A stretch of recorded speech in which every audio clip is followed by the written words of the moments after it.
How to fix iPhone screen brightness. Hello everyone. In this video, I will show you how to fix iPhone screen brightness. First, open the settings on your iPhone. Now scroll down and tap on Display and Brightness. Then scroll to the Brightness section. Now, make sure True Tone is enabled to automatically adjust the colors based on your environment. Next, use the slider under Brightness to increase or decrease the screen brightness.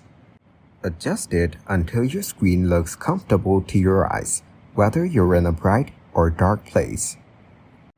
Thank you guys for watching this video. Hope you got some value.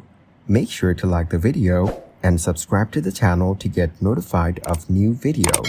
See you in the next one.